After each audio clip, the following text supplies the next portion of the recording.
It's April 2nd, and the Saints have added 2 key additions. I'm Vincent Lewis. I'm Alex Stone. And I'm NADER Murphy, and it's game time. In recent NFL news, the New Orleans Saints have signed 2 key additions to their defense. They signed safety Pearson Perilou, a 10-year veteran, and defensive tackle Roderick Coleman. What are you guys' thoughts on that situation? Roderick Coleman, first of all, Roderick Coleman took a year off because he had so many injuries. So now he's back. I think he's going to be fresh. He's going to be ready. But I don't know how he's going to be ready for training camp after a year off. Now, Perilou, I don't know nothing about this guy. I never heard of him.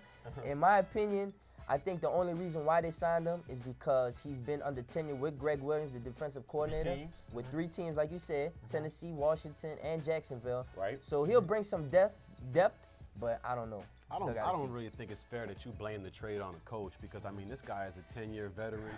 You can say what you want to say about him, but he's a 10-year veteran. We all know Greg Williams had a part of that signing, being that he played. I mean, he had a major part in it, but you know, veterans these days, you have to question veterans these days because their lack of mobility, their lack of playing skills, their lack of everything in general. Just like the signing with Darren Sharper. We don't know what Darren Sharper. We think Darren Sharper's a good pickup, but we don't know what he's going to bring when he's on the field. I like both those moves by Saints management, though, because, I mean, let's face it, McKenzie was getting too much money, so you had to make a move to get him out of there. He was injury prone most of the time, too. Right. Yeah, I mean, but he was our best corner. 2 years in a row. When you're talking about a defensive tackle, you can't say that he's injury prone or thinking that his injuries are going to mess with his season because, I mean, this is defense. What defensive tackle doesn't go through injuries within the season? It's an NFL season. Guys are physical. Those are grown men out there. Right.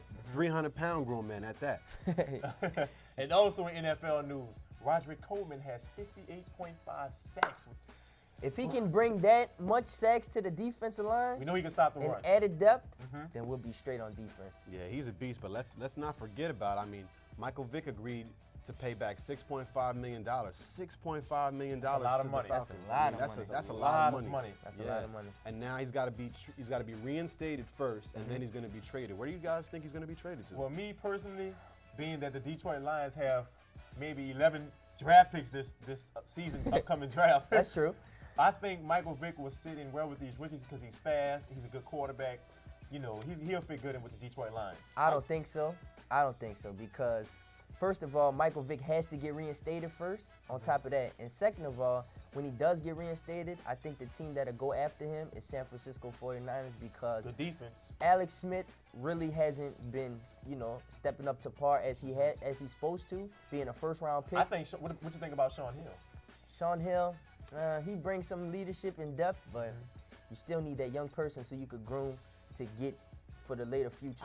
I think he fits well with the 49ers, but I think he fits in even better with the Vikings, man. I mean, I think that's just the thing that the Vikings need for a high-powered offense.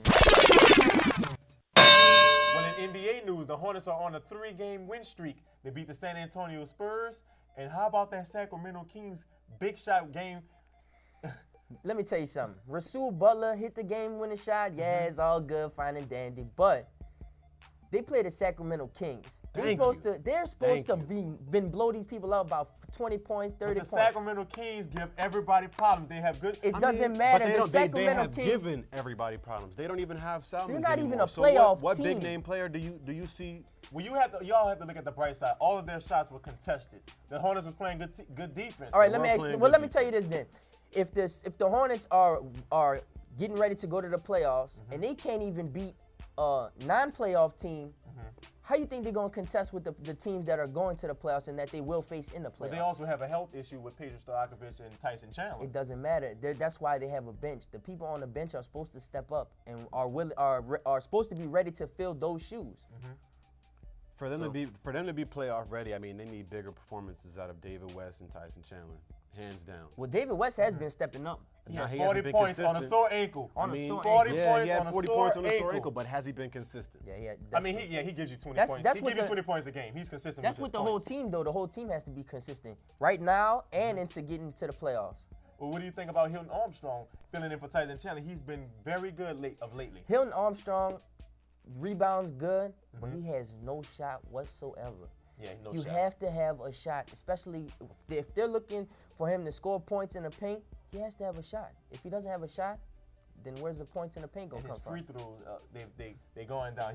He doesn't bend his knees enough to make a free throw shot. I mean, yeah, he's got to focus more at the free throw line. I mean, let's face it, guys. These guys are professionals. I mean, you've got to be able to produce. They practice these things every day. Consistency shouldn't be a problem in the NBA. I mean, especially coming time for playoffs, they need more momentum. I mean, I think they're doing well, but I think they need to step it up a little bit more. Especially right now. Also, the Hornets have beaten the Clippers last night. Chris Paul had 30 points, 14 assists, 6 steals. David West had 19 on the sore ankle again. Right. I mean, Chris Paul had a good game, but when once doesn't again, he have a good game? But once again, I mean, we're talking about the Clippers. They're not even good in two. They have Aaron Davis. Going back to that. Chris Kaman. They have a good team. We're gonna see about this upcoming game against Golden State. This is gonna be the test. We're gonna see if they need a last-minute shot to win the game because. They're going to need a lot more than that last-minute shot. They're going to get back on defense, too. Look, Sunday, Utah's coming in. Utah's coming into the arena, and Utah's going to bring their A game. So. I like that matchup between Chris Paul and Darren Williams. That's always a fun game to watch. Yeah, they came in the league at the same time in 2005, and they both showing off their point guard skills also. Well, with me is the Hornets are tied with the Portland Trailblazers in the 5th seed. Do you both think Yankees named Derek Jeter as their leadoff hitter in the new stadium? To me, this is a bad decision. I like this decision by Yankees management because, I mean, it says that they're standing behind Derek Jeter through all of this controversy. They're putting all their eggs in one basket. I don't know who else is going to stand behind Derek Jeter as far as, second and third, but I like him leading off. And they're going to have a big problem with Alex Rodriguez being that he's still under injury. They have Johnny Damien. They have Bernard Williams. They still have good batters coming behind him. But to me, to tell you the truth, the Yankees suck. To me. Suck? Yeah. The Yankees how can you say they suck? The Yankees have all these good players. They've signed all these players to all these $1 million contracts, and they still can't go to the playoffs. Well, the Tampa Bay Devil Rays won the AL East last year, and that was a big eye-opener to me. I didn't expect the Tampa Bay Devil Rays to even be good.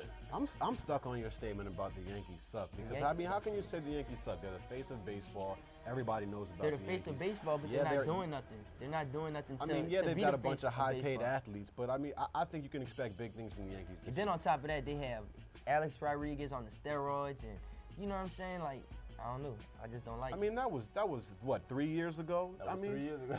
It was 3 That's years not ago. now. That was 3 years ago. But listen, it was 3 years ago, but who knows that he still might be taking this stuff? I mean, I think that the test that they have and the state the league's in now, I think he would be an idiot to be using steroids he was now. an idiot So I back think, then, so I think he'll be an idiot now.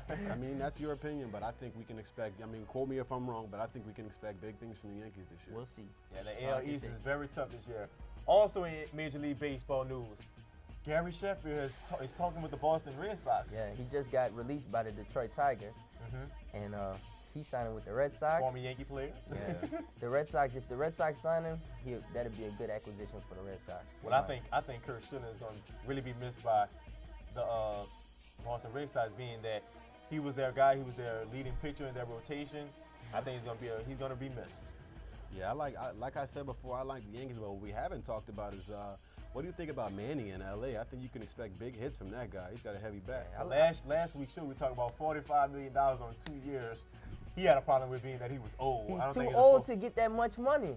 He's too old. I don't think so. 36-year-old getting paid $45 million for 2 years. I mean, he gives you 40 home runs a year and over 100 RBIs. But still, you can he's packing the fans in the stands, you can bringing still more use money some to of the that money. organization. You can use some of that money to make other acquisitions to the team to help the team overall. I mean, this is professional baseball. You can always say that you can use more money in another direction, but I think that management has made that decision, and I stand behind them. I think we can see big things happen. Man's don't always be man. We'll see about a 36-year-old baseball player getting $45 million this year. Okay, how many home runs is he going to hit, and how many RBIs is he going to have this year?